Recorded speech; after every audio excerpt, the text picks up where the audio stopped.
Olá, esse vídeo aqui é a história de como eu tive a minha conta lá na outra rede social, aquela rede social de vídeos na vertical, suspensa na semana passada por um motivo ridículo. Eu vou contar para vocês o que aconteceu desde então, como foram os meus contatos com a Meta e o que a gente vai fazer a partir daqui. Para quem não me conhece, eu sou Adriano Wilson, eu sou jornalista há 16 anos. Eu sou paraense, mas eu moro em São Paulo. Já trabalhei em veículos como a Folha de São Paulo, como o UOL. E desde o ano passado eu estou trabalhando de maneira independente, produzindo conteúdo, reportagem, material jornalístico, principalmente para as minhas redes sociais. Como o meu conteúdo, as minhas matérias, falam principalmente sobre situações que acontecem no Pará e na Amazônia, elas não têm muito espaço na imprensa tradicional, na imprensa comercial do Rio e de São Paulo.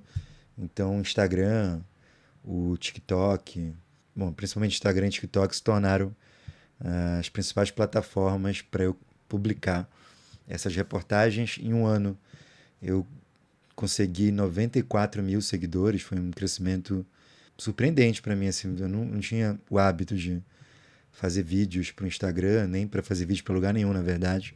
Eu sempre fui um jornalista de texto e a minha ideia ao começar a fazer reportagens para o Instagram foi furar um pouco do bloqueio do deserto midiático que acontece lá no Pará. Né? O Pará é um estado cuja imprensa, os grupos de mídia, são totalmente dominados pelos interesses do governo do Pará hoje. Na verdade, o grupo empresarial, o grupo político que está no governo do Pará e na prefeitura de Belém pertence à mesma família, que é a família Barbalho, e eles também têm um dos principais grupos de comunicação do Pará, que é o grupo RBA, Diário, que tem TV, rádio, jornal, site. E o outro grupo, o outro grande grupo de comunicação, que sempre foi um adversário dessa família, hoje é um aliado comercial. De maneira que na imprensa comercial do Pará não sai nada crítico ao governo. E quando eu comecei a fazer reportagens para as minhas redes, a ideia era furar esse bloqueio e fazer uma comunicação que nenhum outro grupo, grande grupo de imprensa do Pará estava fazendo. Graças a isso, e também por eu fazer um jornalismo muito próximo da população, da classe trabalhadora, de movimentos sociais, de sindicatos, enfim, de pessoas comuns que não se viam e não se veem representadas na imprensa comercial. Por causa disso, eu consegui um grande número de seguidores. E na semana passada, tudo isso foi por água abaixo. Quando eu fui entrar, eu estava entrando na minha conta, fui postar um vídeo, mais uma reportagem que eu estava fazendo, e eu recebi a notícia de que eu estava suspenso. E eu vou contar toda a história aqui para vocês, de como essa suspensão já vinha sendo construída desde a semana anterior e do que eu estou fazendo a partir de agora para tentar reverter essa censura. E uma das coisas que eu estou fazendo é justamente isso. Vim aqui para o YouTube, que era uma coisa que já estava no meu planejamento, mas eu não estava, não tinha tido tempo de começar a fazer esse movimento para cá. E é por isso que eu estou gravando esse vídeo aqui para vocês. Bom, para tentar explicar o que aconteceu, eu vou dizer que na semana anterior a essa suspensão, eu já estava prevendo que isso poderia acontecer, principalmente porque eu tinha tido pela primeira vez 4 conteúdos, 3 vídeos e um carrossel suspensos do Instagram, sob uma alegação absurda, ridícula, de que eu estaria violando os direitos autorais de terceiros. Então eu recebi essa notificação lá pelo Instagram e o Instagram me dizia que na verdade, 3 empresas asiáticas tinham feito denúncias, várias denúncias em relação a esses conteúdos, denúncias de violação de direitos autorais. Mas o Instagram jamais disse que vídeo, que foto, que áudio, o que exatamente nesses vídeos denunciados violariam direitos autorais de terceiro. Isso nunca ficou claro. E o que era mais impactante era que todos esses conteúdos removidos, esses 4 conteúdos, falavam sobre o mesmo assunto, que era uma denúncia que eu estava fazendo, uma série de reportagens que eu estava fazendo a respeito de um grande escândalo de corrupção que está acontecendo lá no governo do Pará. Rapidamente eu vou abrir um parênteses aqui para contar essa história, porque eu acho importante. Quando a censura acontece, o objetivo do censor é fazer a gente não falar sobre determinado assunto. Então, uma das formas que a gente tem de combater essa censura é falar sobre esse assunto. Então, abrindo esse parênteses, eu queria dizer que em março a Polícia Federal fez uma operação lá em Belém em que prendeu um empresário, um laranja, ou seja, um funcionário da empresa dele, que tinha um nome como nos documentos ele estava como se fosse o dono da empresa, mas depois a polícia descobriu que essa pessoa ganhava um pouco mais de um salário mínimo e estava realmente ali apenas como laranja. Então, o empresário, esse laranja e um assessor da Casa Civil do governo Helder Barbalho foram presos no centro de Belém logo após sacar R$ 500 mil em dinheiro vivo de uma agência do Banco do Brasil lá no centro de Belém. E a polícia fez essa operação porque ela já vinha investigando essa empresa e esse empresário, porque esse empresário ele tinha um contrato, na verdade vários contratos, com a Fundação Cultural do Pará para fazer shows musicais em praças públicas lá no Pará. E a polícia achou isso estranho porque essa empresa, no papel, não era uma empresa de produção musical, era uma gráfica, uma empresa que tinha como objeto, como objetivo, a impressão e a edição de livros. Então a polícia acha isso estranho, né? Uma empresa que é uma gráfica, tem contratos milionários, no valor de 3.800.000, com o governo do estado, com a Fundação Cultural do Pará, para fazer shows. E esse empresário, junto com o seu laranja, junto com o assessor do governo, estão sacando R$ 500 mil, um valor muito alto, né, para sacar em dinheiro vivo. E a polícia faz essa operação, pega esse grupo, pega esse dinheiro, uma mochila cheia de dinheiro. Eu publiquei essas imagens e essas informações. E a polícia também encontra nesse carro um documento, uma planilha manuscrita, escrita provavelmente por esse empresário, com uma série de nomes de deputados federais do Pará que tinham feito emendas, né, emendas direto de Brasília para o Pará para fazer shows, inclusive contratos com essa empresa. Essa planilha, que tem o nome dos deputados e valores ao lado, para a polícia, para os investigadores, é uma planilha de pagamentos. Além dos deputados, nessa planilha aparece o nome do Igor Kawage, que à época era um diretor da Fundação Cultural do Pará e hoje é o presidente dessa fundação. Então, esse cenário dessa investigação mostrava claramente, obviamente, é uma investigação que precisa ser concluída e as pessoas envolvidas vão ter o direito de se defender, de se explicar, mas o cenário dessa investigação, que está no relatório ao qual eu tive acesso e que baseou as minhas reportagens, mostrava a seguinte situação.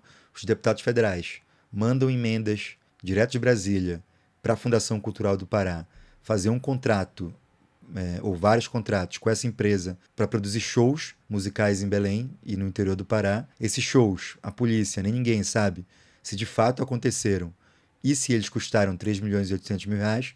O fato é que a empresa recebeu esse valor ou uma parte desse valor e essa mesma empresa estava sacando R$ 500.000 de dinheiro vivo da boca do caixa no centro de Belém, ao mesmo tempo que no carro desse empresário tinha uma planilha de pagamentos com o nome daqueles deputados que tinham garantido a verba para pagar esses contratos. Enfim, um grande escândalo de corrupção. A polícia pegou os elementos de prova, de indícios, né? Tudo muito concreto, embasado em documentação. E a gente eu publico nas minhas redes sociais essas reportagens. E essas reportagens geram uma grande repercussão, obviamente, tiveram muita audiência, muita gente compartilhando, e elas geraram uma revolta popular em Belém, principalmente no setor dos trabalhadores da cultura. Os trabalhadores da cultura do Pará, como em muitos estados do Brasil, sofrem com subfinanciamento, ou com a falta de financiamento para suas atividades, sempre que eles batem na porta do governo para pedir patrocínio ou para pedir acesso a um edital, o governo fala que não tem dinheiro, mas na verdade existe dinheiro, né? E essa operação mostrou que tem muito dinheiro, só que o dinheiro não está indo para quem deveria ir, não está indo para os trabalhadores, não está indo para os fazedores culturais, para os produtores culturais, para os técnicos, está indo para irrigar o bolso de empresários amigos e dos políticos que garantem esses contratos. Então essas reportagens geraram uma onda de indignação e no domingo, há 2 domingos atrás, os trabalhadores da cultura fizeram uma manifestação, um protesto no centro de Belém E as palavras de ordem, os cartazes, as faixas que estavam nesse protesto, elas tinham tido origem, muitas nas reportagens que eu tinha feito. Justamente essas reportagens que o Instagram suspendeu depois de uma série de denúncias sobre uma suposta alegação de violação de direitos autorais. Bom, isso aconteceu na semana retrasada e como foram vários conteúdos derrubados, foram 4, e como também conteúdos de outras páginas que também estavam denunciando essa situação também foram derrubados, eu fiquei com uma sensação de que o meu perfil e o perfil dessas outras pessoas, ativistas, militantes, e essas outras páginas que estavam falando sobre esse escândalo, estavam sendo vítimas de um ataque coordenado com o objetivo de derrubar, né, ou de limitar o alcance, de fazer falsas denúncias para que as páginas caíssem, fossem censuradas, fossem derrubadas. Eu fui a Belém, por coincidência, naquele final de semana. Eu fui convidado para falar num evento do Sindicato de Jornalistas do Pará, um evento para falar sobre a censura na época da ditadura militar. E eu falei sobre isso, contei essa história e falei que eu estava com a sensação de que a minha página seria derrubada. E de fato aconteceu. Na quinta-feira passada, eu passei o dia apurando uma reportagem que eu publiquei ontem. Tô gravando esse vídeo na terça-feira, eu publiquei na segunda uma reportagem sobre uma fala de uma juíza, de uma desembargadora do Pará, reclamando da perda de penduricalho no salário dela. Eu passei a quinta-feira toda apurando essa matéria, gravando esse vídeo, editando, e quando eu entrei na quinta-noite, final da tarde, para publicar esse vídeo, eu recebi a notificação de que a minha conta estava suspensa. Segundo o Instagram, a conta foi suspensa por uma série de denúncias de violação de direitos autorais. E as empresas que tinham denunciado aquele meu conteúdo, aqueles 4 conteúdos que foram derrubados, eram empresas da Índia e de Singapura. Empresas que, obviamente, não têm nada a ver com a situação do Pará, provavelmente empresas que nem conhecem, nem falam o idioma, não sabem nada sobre a situação da política na Amazônia, mas mesmo assim elas fizeram uma série de denúncias e conseguiram derrubar o meu perfil. Na verdade, conseguiram criar uma massa, uma quantidade de denúncias que fez o Instagram, a Meta, derrubar automaticamente o meu perfil, a minha conta, sem me dar sequer o direito de me defender.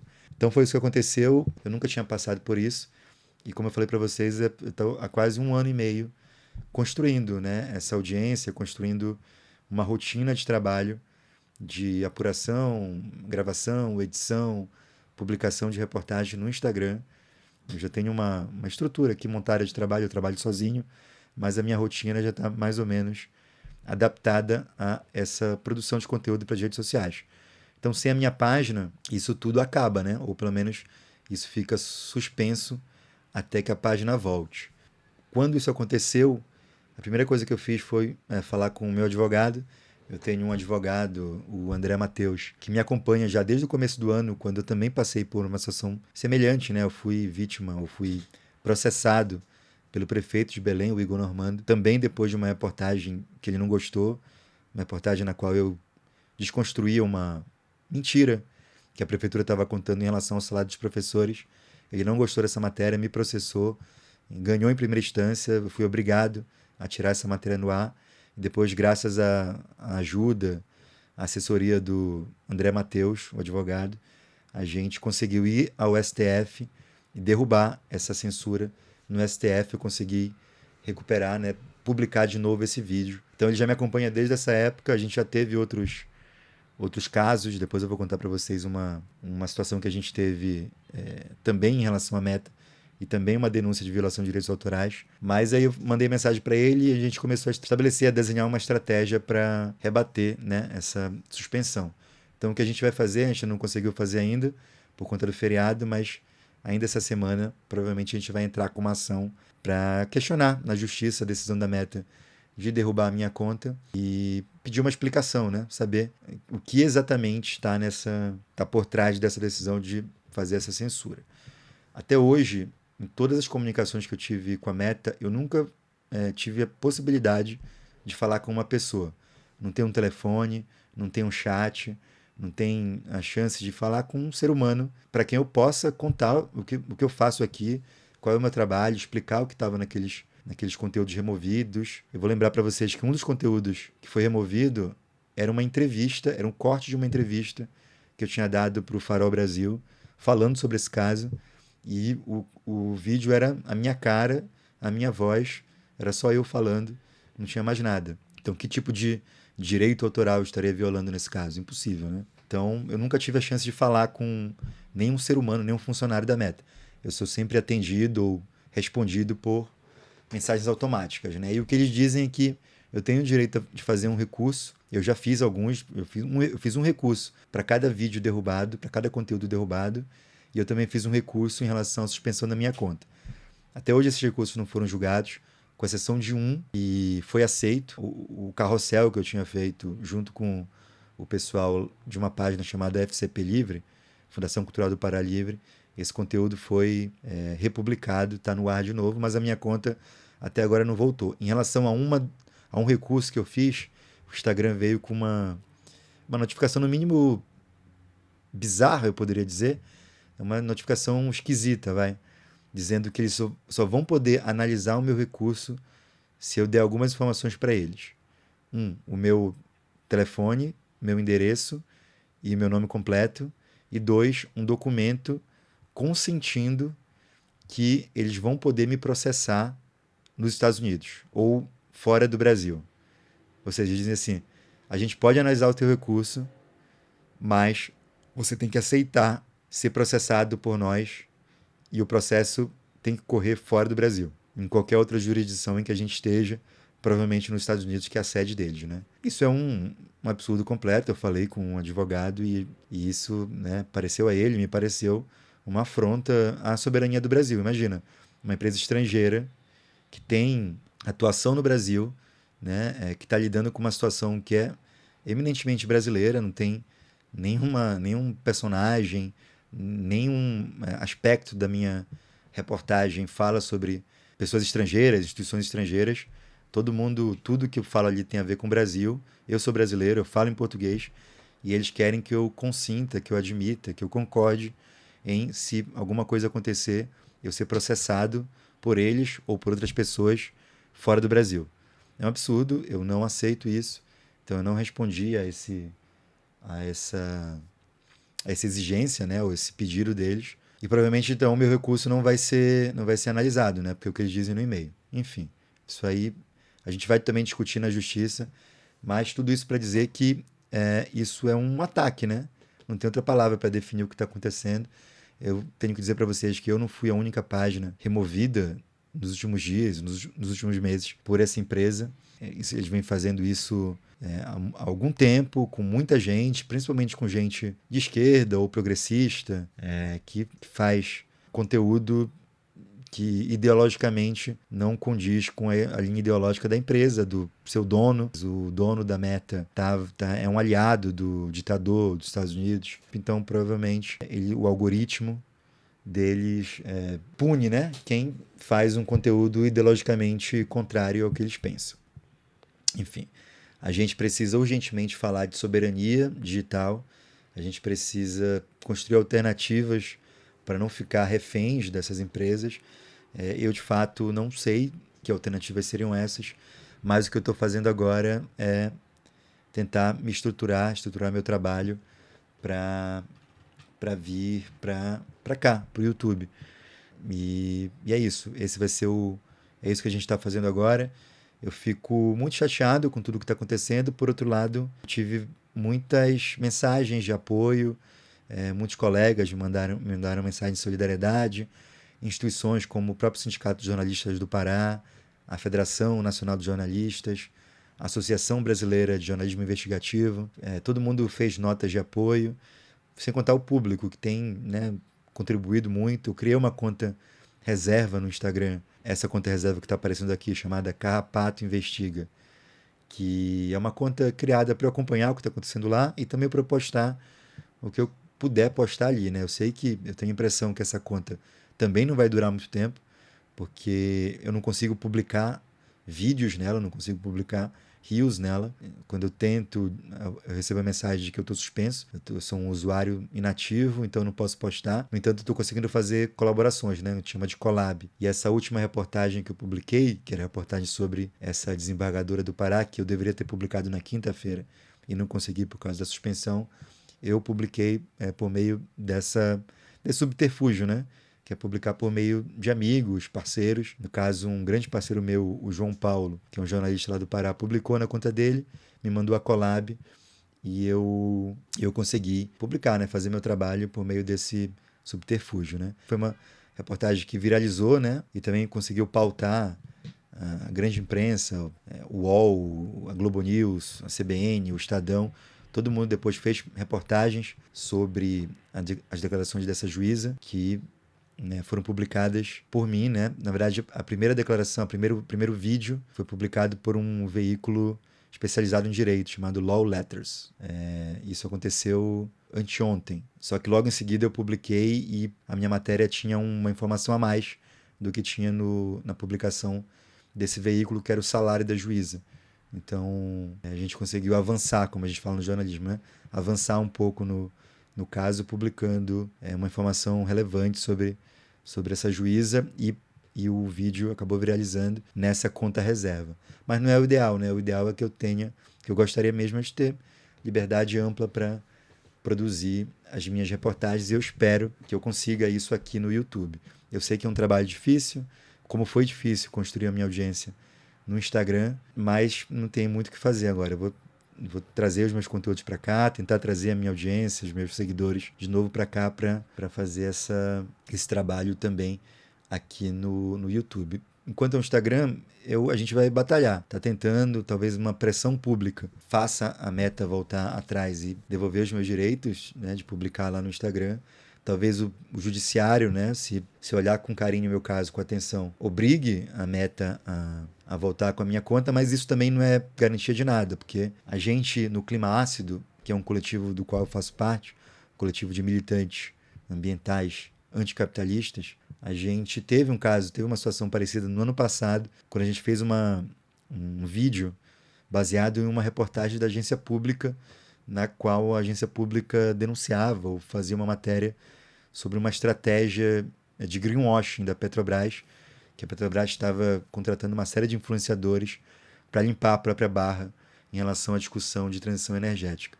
A gente usou, né, fez uma parceria com a agência pública para fazer um vídeo repercutindo essa reportagem. E esse vídeo foi denunciado pela Petrobras, porque a gente usava a logomarca da Petrobras de maneira justa, né, de uma forma informativa, jornalística. A gente usou a logomarca da Petrobras. A Petrobras fez uma denúncia para a Meta de que a gente estaria violando a propriedade intelectual deles. A Meta aceitou e derrubou o nosso vídeo. A gente, obviamente, entrou na justiça, ganhamos o direito de ter o vídeo de volta. A justiça mandou a Meta republicar o vídeo. Isso aconteceu no mês passado e até hoje a Meta não cumpriu. Então, tudo isso para dizer que mesmo que a gente ganhe, nesse caso da suspensão da minha conta, mesmo que eu ganhe na justiça o direito de ter a minha conta no ar novamente, nada impede que a Meta vai cumprir, né? Ela tem dinheiro, ela tem poder, ela tem advogado para postergar o cumprimento dessas decisões judiciais o tempo que ela quiser, na verdade, né? Nós que somos trabalhadores, nós que somos parte do povo, nós que não temos dinheiro para ficar postergando o processo judicial. Assim, quando a gente recebe uma decisão judicial desfavorável, o que a gente faz? A gente cumpre, né? Porque a gente também não tem condições de não cumprir.